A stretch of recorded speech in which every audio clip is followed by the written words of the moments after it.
Whoa, what's good with you, Yang Gang? It's your boy Triple Cup Chuck, and I'm up. And I just finished watching the Joe Rogan Experience special guest of Bernie Sanders. Now, today's video is going to be my thoughts on the Joe Rogan Experience special guest of Bernie Sanders versus the Joe Rogan Experience special guest of Andrew Yang. I'm going to compare when they was talking about the healthcare, drug companies, UBI versus $15 an hour, the gun law, drugs, as in legal drugs they're trying to legalize like marijuana, and I'm going to talk about climate controls. So put on your seatbelt, you know what I'm saying? I got the wheel. Let's go. Whoa, before we get started with the video, I would like to take a moment to thank every individual person who watch, who like, who subscribe, who comment on this video, who is a part of the Yang Gang, who's trying to get the word out there, and who's sharing other Yang Gang members. You know what I'm saying? I appreciate every individual person. And when I reach 1,000 subscribers, what I want to do is start a Patreon and start giving away Andrew Yang's book on War on Normal People. And if you with that, let's do this here. This your boy Triple Cup Chuck, and let's go back to the video. I'm back. Let's get into the first topic, healthcare. I'm diving. Healthcare for all. Healthcare for all. That is a common thing both candidates have in common. So with that being in common, let's talk about the small, slightly details that's different, especially that was talked on the Joe Rogan show. So let's go ahead and start off with Bernie Sanders. When I watched the show, Bernie Sanders made two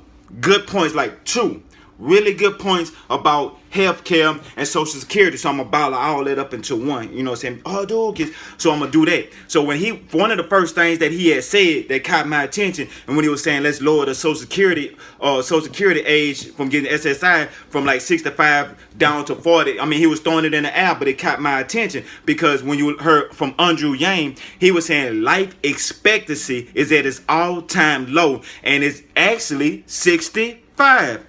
Ain't that ironic? So you supposed to get your Social Security the day you die?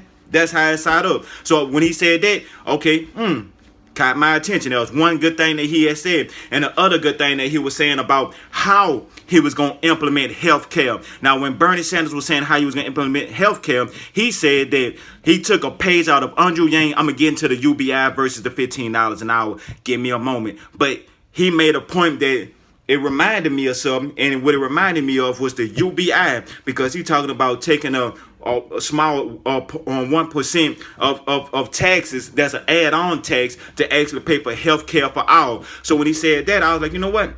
That makes sense, because it makes sense with the UBI and the way they're going to implement it. It's like, you know what I'm saying, buying DVDs nowadays and stuff like that is different because you have places like Netflix where you get subscriptions where you might pay $10 a month or $15, whatever you pay, and then you get all of these movies, and you know what I'm saying, and they steady coming. So both parties is winning because they're changing the whole format. So when he was saying that, I said, okay, it makes sense, because the same way it made sense with the UBI when it was talking about how they were going to do an add-on tax about that. So when Bernie said that, both points for that policy made sense. Now with Andrew Yang, it might be one thing different that he said that Bernie Sanders didn't say, that what I liked about his health care proposal. He talking about stripping it away from the jobs. That way, you know what I'm saying, the job won't be confined to saying, okay, we're not going to hire you, we're going to make you part-time because we don't want to give you health care and stuff like that. So now you have Bernie Sanders doing it that way, and with Andrew Yang, his whole point is taking the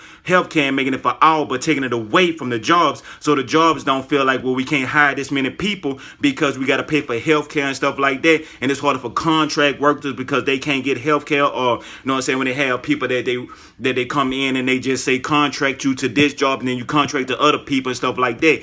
You know what I'm saying? Once it started diluting, healthcare started disappearing. And everybody know this about the normal, working, everyday people. So both points is very successful. My whole thing is how you going to get to the end of the rainbow.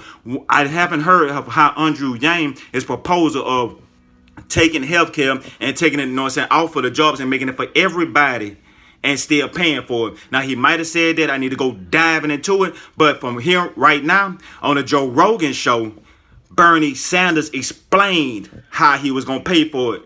Andrew Yang haven't. but he still have time to explain. But I'm basically talking about on the Joe Rogan Experience. So Yang Gang, don't hang me. Next topic is drug companies of what Andrew Yang said on the Joe Rogan Experience versus what Bernie Sanders said on the Joe Rogan Experience. First, I want to tell the joke. What is the difference between a drug company and a drug dealer?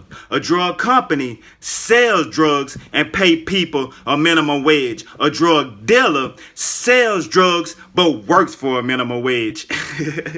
I know talking about the drug companies is not a laughing situation, so I'm happy to say Andrew Yang and Bernie Sanders is somewhat on the same page when it comes to these drug companies. I mean, they is making billions and trillions of dollars off of the health of the American people. And the situation about this here with the health care for all, everybody saying, well, it's going to make it too hard for you to be able to see a doctor when you need to see a doctor because they're going to be over flooded. Now, two situations. If they have a higher demand, that means more people going to want to become doctors, nurses, RNs, and stuff like that because the demand is higher and they still getting paid.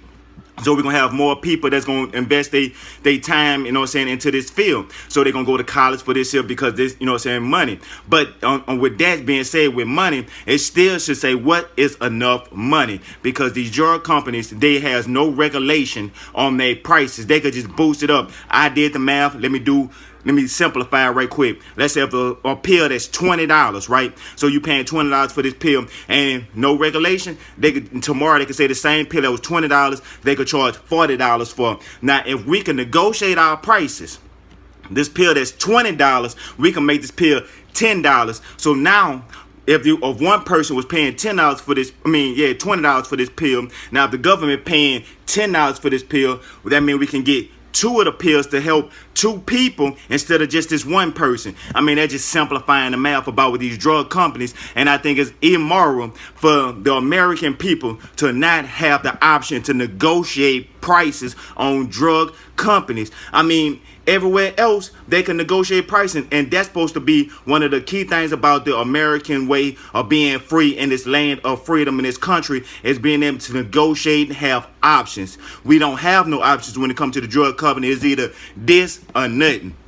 That is horrible. So I will say I'm happy to see Andrew Yang and Bernie Sanders. So if either one of them win, they willing to stand up to these big drug corporations and fight for the American people. And I always say, now you may have a candidate, if they have a big ass boost, like they may have 20, 30, 40 million backers, but dollars from their backers, but off of their backers, they may have 5, 2, or 3, maybe even one backer that's donated a stupid amount of money. Now, when you got these people that donate a stupid amount of money, red flags should go up on everybody. Even if it's a candidate that you like, you need to research the people that's giving them money, because 9 times out of 10, if they get this donator that's giving them $10 million, they want a favor back. And that's the only reason why they're doing it, because campaigning for these drug companies is not something that a lot of politicians want to do. Sometimes it's stuff they have to do. That's why they got I call it now my quantum entanglement when it comes to these laws and legislations,